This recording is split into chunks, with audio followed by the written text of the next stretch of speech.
Hey everyone, welcome to the Ganjha show. We are here with our good friend George. He's the co founder at Nabis.com, and this podcast is basically to sum up everything that we have discussed about uh, cannabis legalization in Mexico and what has happened till now. There's also a great news that George will share what is the final update on the legalization bill. So, welcome, George, to the show. Hello, how are you? I'm happy to be here again. Thank you so much, George. I know, like we've been there. You have been there since the start of this show, and with this our fourth episode, third that'll be posted. So it's just good to keep chatting with you uh, during all these times. Yeah, before we like just go into the legalization and all the parts about Mexico in terms of cannabis, I'll just want to get to know about this new venture that you're starting out, which is Nabis.com. So yeah. Yes, Navis is an informative and communication platform to the focused to the Mexican and also Latin American countries. It will be in Spanish and in English too. And the objective is to start a new conversation about cannabis and to start avoiding the stigma and the prohibition with a refreshed conversation and with I will like to have interview with people like you and other people around the world to explain and to suggest and to have your knowledge about the cannabis industry in your regions, in your countries. So it will be open to participate with articles and content for many people. That's what I like. And also, we will develop another business strategies in Mexico. But the main point is to create a new conversation and to educate people what is cannabis industry because cannabis is a serious thing. So we need to treat the industry with respect, with a serious conversation, with data, and all these things. Yeah, definitely. And like we are always talking about it, it's also an extremely new industry. Very new compared to something like an internet, which was introduced around 25 years ago. So there is a lot of education. I mean, in India, people are still learning how to use internet after 25 years. So we know for sure, like after years, people will still be trying to learn more about cannabis. But like this is the Absolutely. right time to teach as many people as possible about the good things about the plant. So yeah, that's a great uh, I think step towards creating and building a community, and we'd be happy to contribute with terms of blogs and everything. So yeah. Yes, it will be a communication experiment. Let's see what happens. Yeah. I think most of the people going into the industry are experimenting in some or the other way. So yeah, it just is amazing, like the amount of new things that we see all the time, people coming up with. So yeah, yeah. Then talking about the legalization part, I mean, I would request you to kind of summarize the conversations that we've had till now, from the perspective of not even knowing that something is going to happen, just predicting that there will be something happening in the space, and then everything happening in such a quick way that people are now calling it the biggest legal market in the world. Yes, it's important to explain that Mexico has now. Let's talk about two regulations. The first one, published in January 12th, it's about the medical cannabis rules and framework. We called it the bylaw or the reglamento.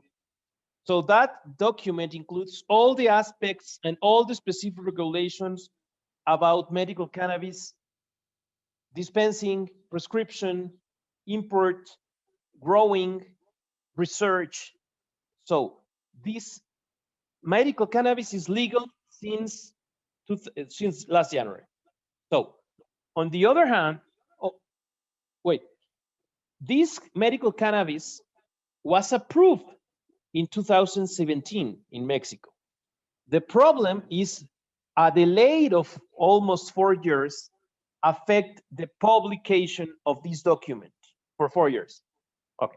So on the other hand, if 2 weeks ago, the Chamber of Deputies, Mexico has Senate chamber and deputy chamber, congressmen. and Congresswoman. So the lower chamber approved the recreational, the adult use, and the hemp regulations. So after this approval, the deputies send again the bill to the Senate because the Senate is the origin of the bill. Okay.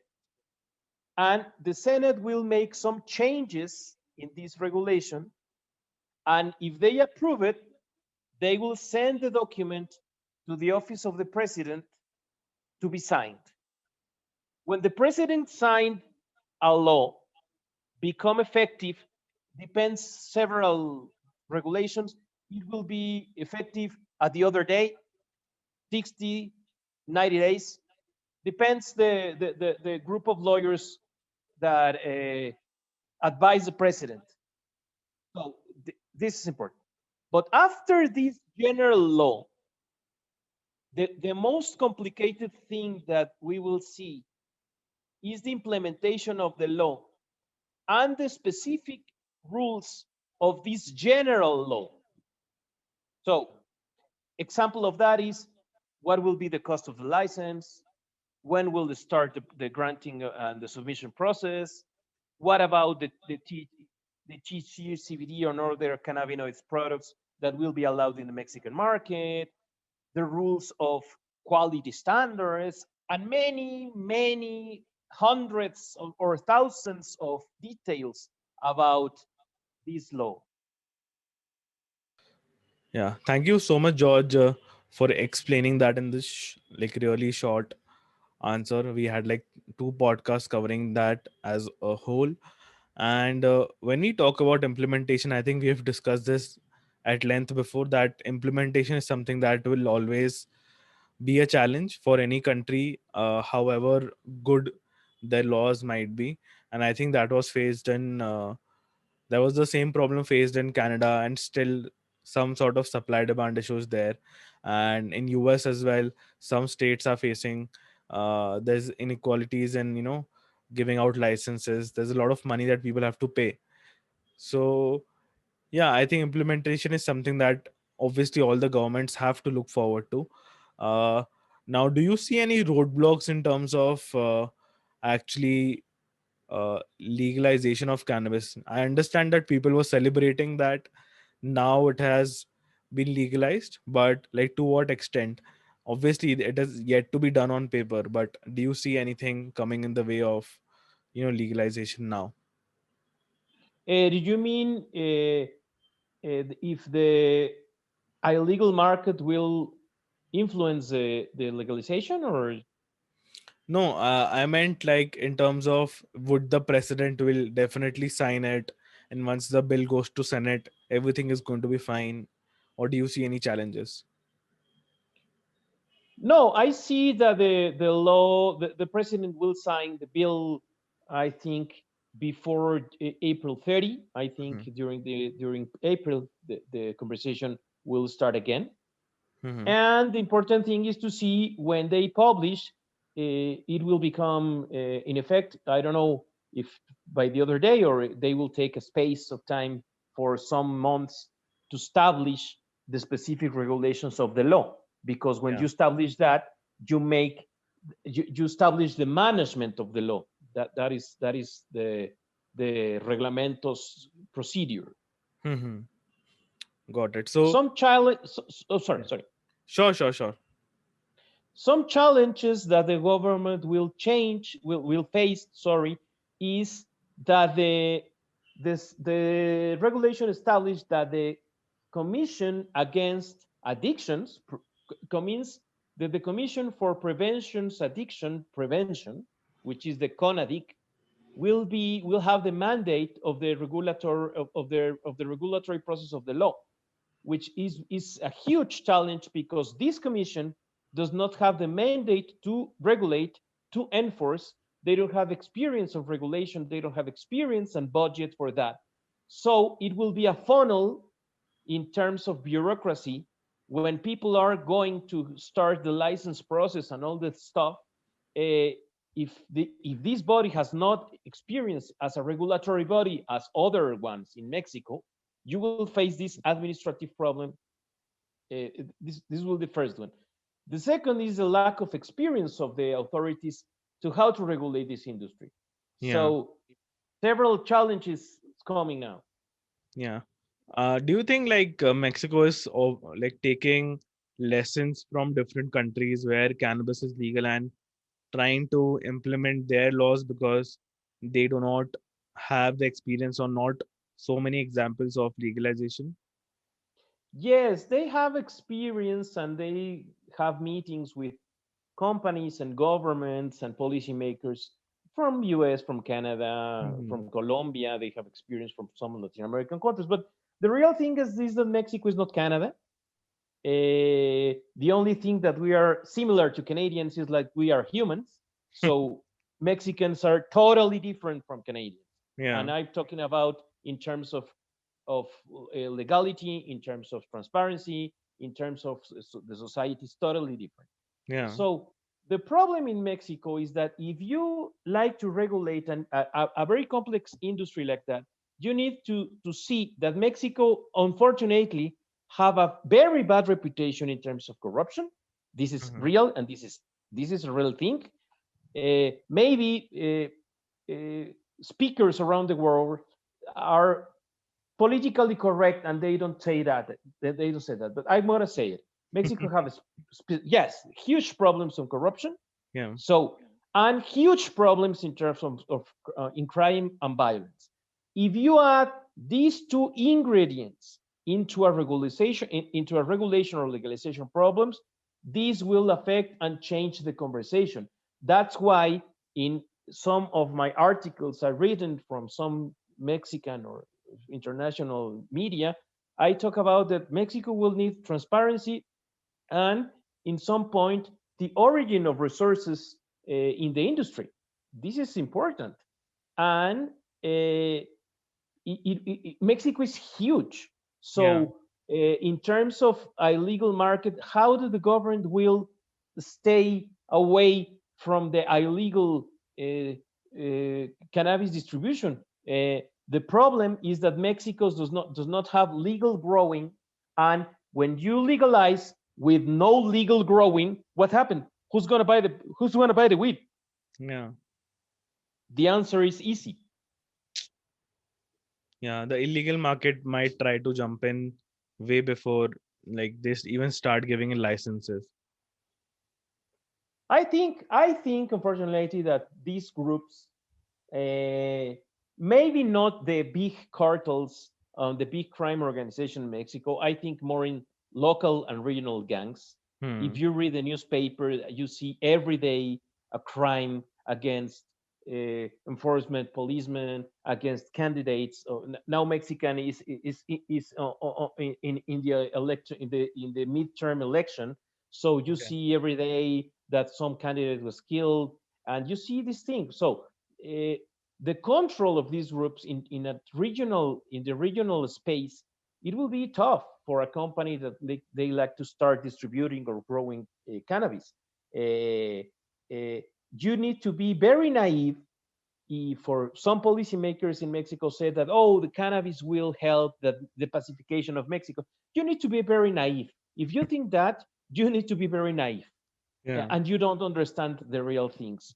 So it is an experiment in social and economical Mexican experiment, the legalization. And I see lots of speculation around the world with no data. Everyone said, oh, Mexico will be the huge market in Americas and whatever, blah, blah, blah. Yes, we don't have data. We don't have consumer behavior. We don't have data for medical side. Some of the you see a marketplace in Mexico full of CBD and hemp products with no sanitary registration, and the real products around the world with top quality, good quality standards, manufacturing process are waiting how to get into the market, but you need partners to do that. And the regular you see promotions of CBD products in Mexico. And what about the real and the big companies that like to start partnerships in Mexico and they like to have their products in the pharmacies? I don't like to buy a CBD product. I have a interesting problem. Hmm. I take CBD. I don't like to take CBD capsules sell in WhatsApp. I like to go in a retail store that I when I was in Canada, or I go to a Mexican pharmacy to get my CBD products, not in the WhatsApp or in other social networks. Yeah. Yeah. And that is where I see a lot of similarities between India and Mexico because even if the laws come in, there will be a lot of illegal market which won't be, very happy to have these laws in place. And yeah, I haven't seen anyone having that conversation like you have. Like you are just straightforward with what is the reality in Mexico and what is currently happening as well. So I think that is great. Yeah. But I think finally, like the good news that I was saying, I think the cannabis ultimately is now legal in Mexico, just waiting for some bureaucratic processes, but not something I'm assuming that is going to hinder the passing of the bill. Yes, absolutely. We will need to see. That's why I always said 2 or 3 years ago that Mexico should legalize in a transition period. Hmm. So Yeah. first medical, second hemp, and third adult use cannabis. Yeah. But now they have Uh, done all three together, right? all three together. Yeah. Yeah. So yes, It will be a uh, mess. it will be a mess. Absolutely, absolutely. It will be a mess if you like to do the legal thing and if you like to have a sustainable business in Mexico. Hmm. If you like to smuggling CBD products or hemp products from the border with US, it will be easy. But if you like to have product in shelves in wellness stores, in pharmacy chains, or in other retail, you Yeah. need to wait. But at the end, these companies will have an important market share. So it will be a little bit late Hmm. to see about the process of regulation, but at the end you will see a sustainable business. On the recreational or adult use thing, it will be another conversation. Hmm. Yeah. I mean, before we end this, do you think that, like what happened in Canada, there was a huge bubble of investment? Like so many company invested, so many people, company went public, and there was so much influx of capital in companies, and now all of these big companies are like putting losses at like $500,000, $500 million, sorry. And like you can't imagine the amount of losses that they're making. You see the same thing happening in Mexico because everything is getting legalized so fast, like at once, and the companies are going to like go together and invest a bunch of money. I'm not sure because during the last months and weeks, I see that several partnerships and several financial problems of the huge companies, mainly in Canada and some of them in US. So Hmm.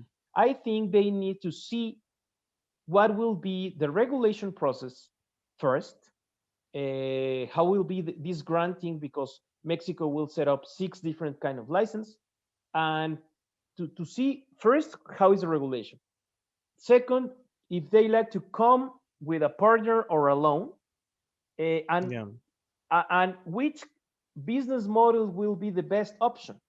This is important. And the other thing that they need to understand, because some people said, "Oh, I know someone that is a deputy or senator." The thing is that when the law become in effect, the legislative are goodbye, and the regulation, it will be Body. in Yeah. the hands of the federal government and also in the state government. Because Hmm. if you like to have a growing facility, you're not gonna build it in Mexico City.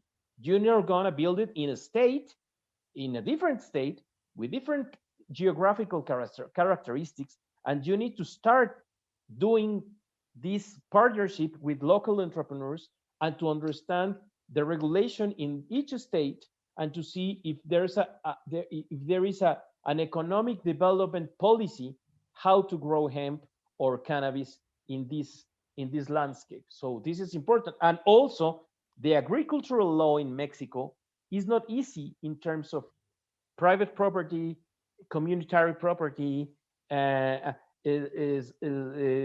so land zoning.